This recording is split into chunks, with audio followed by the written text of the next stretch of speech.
18-raqamda Stipe Peritsa o'ynaydi. Albatta bu dastlabki yo'lbarslar vakillari va to'pni uzoqlashtirishdi.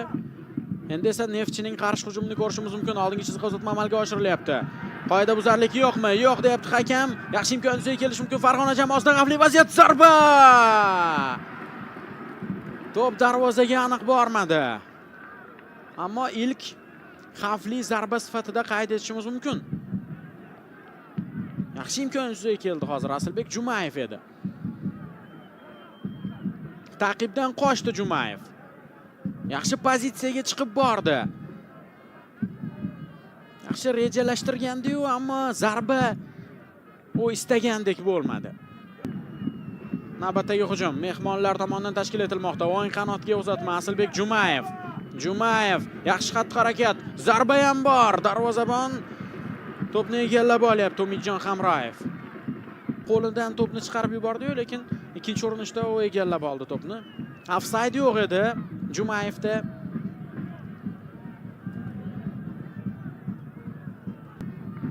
Juda qulay ob-havo emas tabiiyki. Alisher Odilov o'ng qanotga to'pni yetkazib beryapti. Xurshid G'iyosov jarima maydonchasiga kirdi. G'iyosov zarba! Dekabrda 9-fevralda Neftchi Al-Ahlini qabul qiladi. 15-fevral sanasida 2027-yilda Al-Qodisiya uyiga safar bor farg'onaliklarda. Qisqacha ma'lumot, albatta hali bu haqdagi ma'lumotlar ijtimoiy tarmoqlarda ko'p aylanadi. Davom etadi farg'onaliklarning hujumi. Yana ichkariga pas. Alisher Odilov driblingi yaxshi, aldadi, chalg'itdi. Uzatma Vladimir Yovovich. Yovovich yana pas. Xavfli vaziyat. Asilbek Jumayev. Oho, qanday kombinatsiya, qanday zarba va qanday seyv. Berilyapti. Qarang qanaqa kombinatsiya amalga oshirildi. Ofsayddan bor ekan Yovovichda. Mabodo gol kiritilganda ham menimcha VAR orqali ko'rib chiqilardi vaziyat. Lekin juda ham chiroyli tarzda kombinatsiya ijro etib yorib kirdi. Albatta biroz temp tushadi odatda. Jahon chempionatida ham ko'rdik o'sha hydration breakning ta'sirini. Hozir esa farg'onaliklarning navbatdagi hujumi Asilbek Jumayev tomon uzatma. Xurshid G'iyosov jarima maydonchasi ichiga ulgurmadi Odilov. O'zi bu yoki uzatmamidi? Xurshid G'iyosov juda kuchli chiqdi-da, qarang. Uzatma ekan va Buxoro himoyadan chiqishda qiynalyapti, chunki erta pressing tashkil etyapti. Neftchi ko'pchilik bo'lib buxoroliklar tomonga o'tib olgan. Hozir esa mana Buxoroning qarshi hujumini ko'rishimiz mumkin. Vladimir Rodich. Rodichdan zarba! Qarang qanaqa.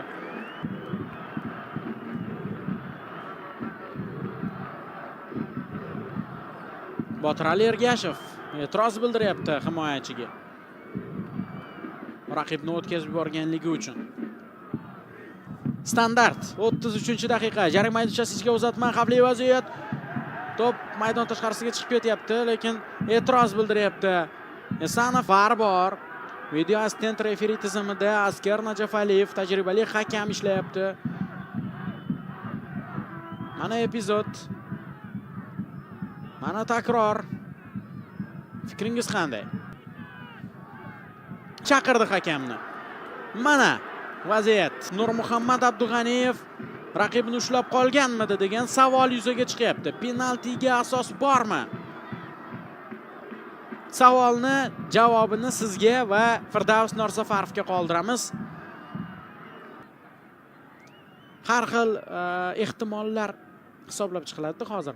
Birinchidan, kontakt bormidi yoki yo'q? Bor bo'lsa, qay darajada edi? Firdavs Norsafarov penalti belgilayapti do'stlar.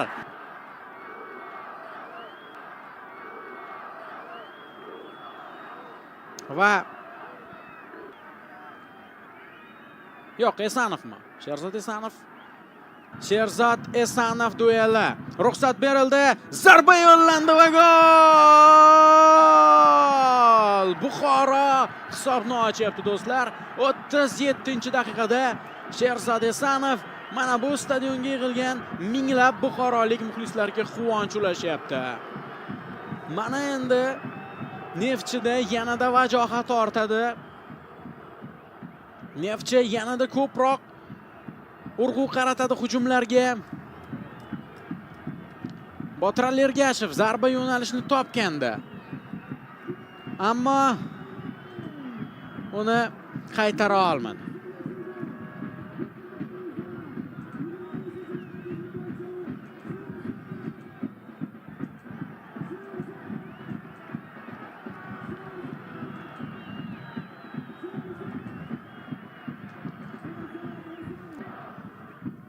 To'pni o'yinga kiritib berishga tayyor. Uzatma amalga oshirildi, ichkariga xavfli vaziyat, zarba!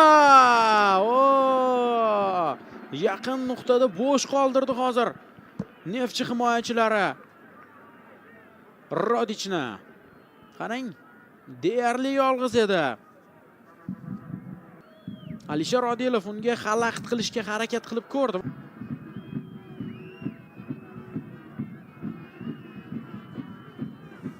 Neftchining navbatdagi hujumi. Jumayevga nisbatan qoida buzildi.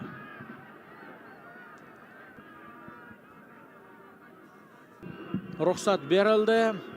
Ichkariga uzatma, xavfli vaziyat, zarba va gol! Neftchi muvozanatni tiklayapti, 1-1. Abdug'aniyevmi gol muallifi? Hozir aniqlaymiz. Agar o'z xatosini to'g'rilagan bo'ladi Abdug'aniyev. Kuzatamiz. Ichkariga uzatma amalga oshirib berildi. Aynan Abdug'aniyev, yosh, iste'dodli futbolchi. Neftchi zarariga penalti belgilanishiga aynan u sabab bo'lib qolganda, o'z xatosini to'g'rilamoqda. 1-1. Birinchi taymning o'zida baribir o'z maqsadiga erishdi farg'onaliklar. Muvozanatni tiklay olishdi. Islombek Ismoilov bilan birga nishonlayapti golni. Ikkinchi taym boshlandi. Birinchi bo'lim yakunida aytgan edik, Neftchi O'zbekiston Superligasi joriy mavsumida ikkinchi taymlarda gol o'tkazib borgani yo'q. Buxoroda esa zarba va gol, mana o'sha ilk gol, mana o'sha kiritilyapti Buxoro vakillari tomonidan. 2-1 joriy mavsumdagi birinchi golni qabul qilib olyapti. Ikkinchi taymda Neftchi Buxoro zo'r boshladi. Shiddatli boshladi va tezkor gol kiritib olyapti. Dubl Esanovda. Ko'ramiz, jarima maydonchasi ichiga to'p yetkazib berildi. Sherzod Esanov bo'sh qoldirildi. U esa darvozaga aniq zarba yo'lladi. Buxoro yana hisobda oldinga chiqib olyapti. Neftchi ta'qibchi rolida o'ynadi ikkinchi taymda. 10 daqiqadan ko'proq. Juda ham katta kuch bilan oldinga o'tdi. Mana endi ikkinchi taym avvaldayoq gol o'tkazib boryapti farg'onaliklar. Ko'ramiz bu yog'iga reaksiya qanday bo'lar ekan. Ishtirok etmabdi har holda.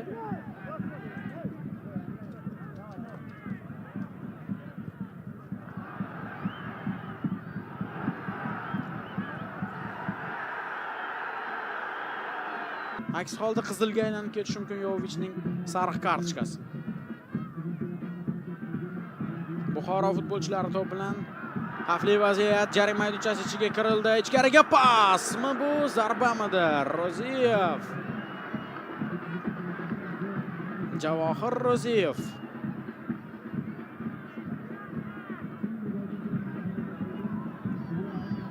Har bir o'tayotgan daqiqa Neftchi zarariga ishlayapti. Har bir o'tayotgan soniya Buxoro foydasiga ishlamoqda. Xavfli vaziyat, zarba va gol!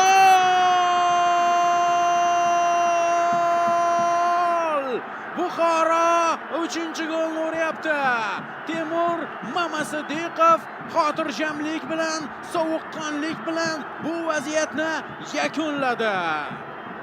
3-1. Neftchi himoyadan chiqishda xatoga yo'l qo'ydi va bu xatoni kechirmadi mezbonlar. Mana sizga oldindan mana bu bolakay bildirgan taxmin. Mana oddiy epizodda yo'l qo'yilgan xato. Mezbonlar mana shunday yakunladi. Botir Ergashev harakatsiz qolib ketdi bu vaziyatda. Kuzatuvchi rolda qolib ketdi Ergashev.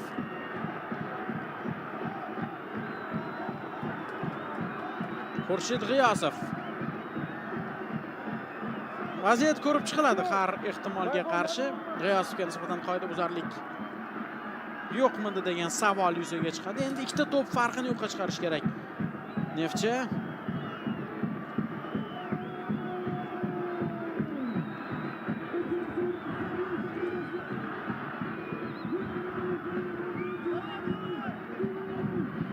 Aleksandr Xamikovning reaksiyasini ko'rdik.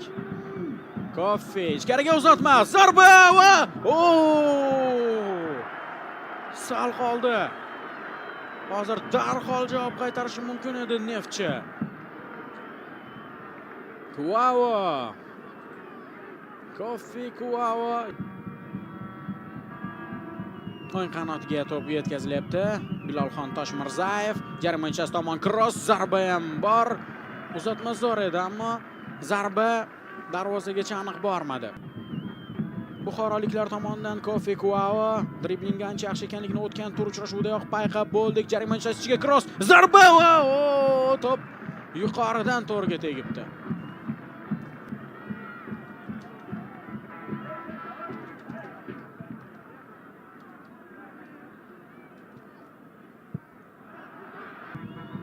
Bu mudofaa chizig'ini yorib o'tish oson kechmayapti.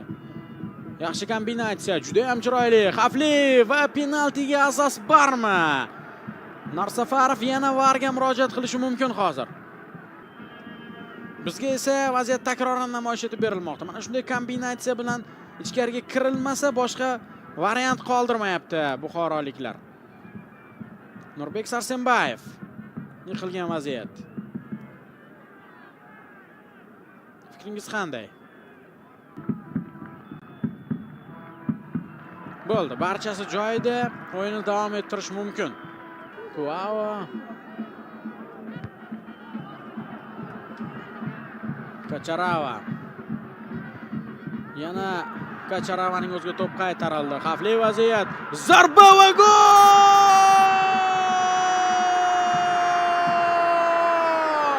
Bu endi yakun. Rodich. Super ijro va bu yakun. 4-1. Buxoro qoyil.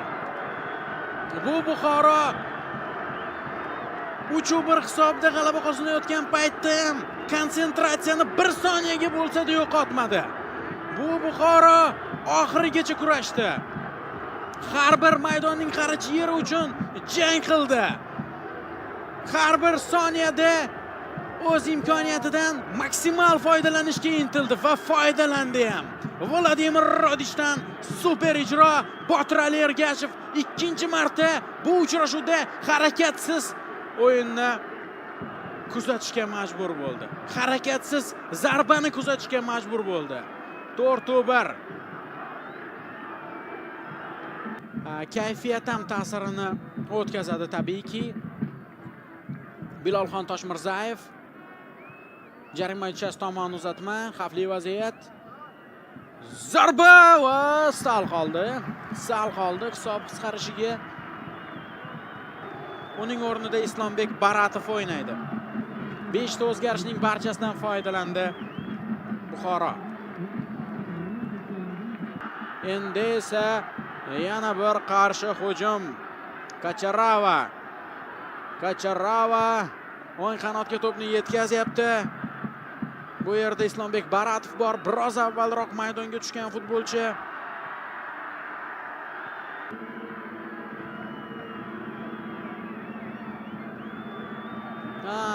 Mana bu xatti-harakat endi jahlini chiqarish tabiiy Neftchi futbolchilarini.